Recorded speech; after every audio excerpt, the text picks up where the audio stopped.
Hi guys, this is the Air Vac shock building video, which I know you've been waiting for. So it's finally here, and I got my Air Vac sitting right here, and I'm going to show you how to use it quickly and effectively to build the shocks for your T4. I'm going to show you some important details in the shock building process. So first of all, you need to build the shocks according to the manual, because the manuals for the T4 car is very detailed, and it's very easy to build a shock according to the manual, but a couple of tools which will help you to make the shock process easier is the HUDY shock pliers. And why do I use these pliers? The main reason is that you don't want to scratch the shock shaft, because then you'll end up ripping the O-ring and your shock will not be smooth anymore. And another reason for using the shock shaft tool is to have the correct length of the shock. So this makes it a lot easier to set the correct length. The length that I'm talking about is the length between the shock body and the ball cup. So in this case it's 9, actually almost 9.1, because if you tighten it all the way down to 9, you risk ending up with ball is binding in the ball cup. The ball stud will be binding because the shock shaft is pushing on it, and it will not be free inside the plastic anymore. So you should aim for 9.0, but actually it's a bit safer to set it at around 9.1 to have a free moving ball. So this tool is perfect for that purpose, because the size is actually 9.1. So once you built the shock, this is a fresh shock, just came with one of my new kits. I just built it and I use this tool. So as you can see, it fits perfectly on the shaft, which means the distance or the length of the shock is almost 9.1 millimeters. So when I built the shock, I added silicone oil to the O-ring inside. I don't use any grease or anything, just silicone oil to lubricate. And when you've done that, just fill up the shock. Just fill it to the top, but don't overfill it. Then move the shaft up and down a few times to release the bubbles that are trapped underneath the piston. And then I let the piston sit just halfway up. Not fully extended, not fully pushed up, just halfway up.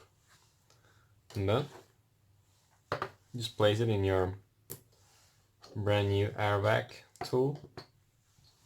Make sure you tighten the lid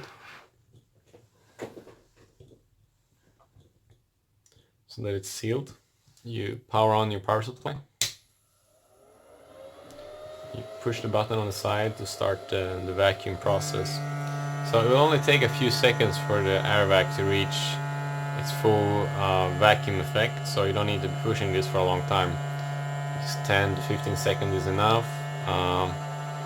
You will see the air bubbles start coming out already. To make sure that it's working properly, you just release it.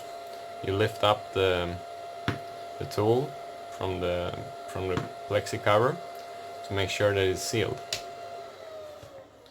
So since this oil is 450, it's not very heavy, in difference to what we use in the diff, for example. So it will actually become air free pretty quickly.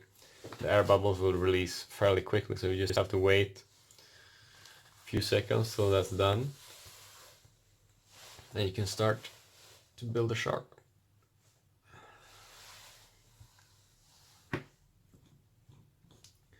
You release the top cover. Slowly, you will see the final air bubbles disappear. Take that off. So the next step is to use the membrane. I don't use the foam normally, most of the time just the membrane. So what I do is to have a completely consistent shock build. Every time I build a shock, I use a fresh set of membranes And this is the only way for me to guarantee that I have the same feeling of the shock every time I build it, and I can build it the same every time without struggling to find the correct rebound setting. So if you're able to, I could recommend you to change the shock membranes for every time you rebuild them. It's not necessary, but it makes your job easier, and it's to make sure it is 100% correct every time. So you just drop that in there. And then I use driver, a tool, just to push the membrane into the shock. So actually what you're doing is you're pushing away the excess oil so that the membrane can sit perfectly into the shock body, and there's no additional pressure when you screw on the top cap.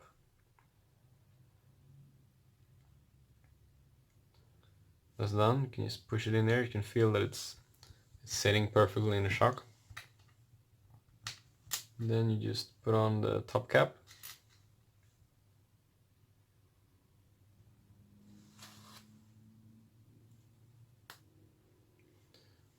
See that it's threading properly. Make sure you don't leave this unthreaded. It's important to thread it all the way down so that you don't have any tweak issues with the car later on, to have the exact same length of all shocks. So that's done. Just wipe the excess oil from the shock body. You see the rebound is very little, just a couple millimeters, because on the ULP shocks, the new shocks that comes with the car since the 18 car, they are obviously very short, as you know, and it means that when you push the rod fully inside, it will be touching the membrane, so you can actually not reach 0% rebound because of the limitation of the shock, the physical limitation. So what we're aiming for is just a couple, 2, 3, 4 millimeters of rebound. In this case it's just below 4, and that's the setting that we're aiming for. So very little pressure in the shock. That's our initial setting for most tracks. That's how we feel the car working at its best. So I hope this video was useful for you. If you have any questions, just let me know, write a comment, and I will try to help out.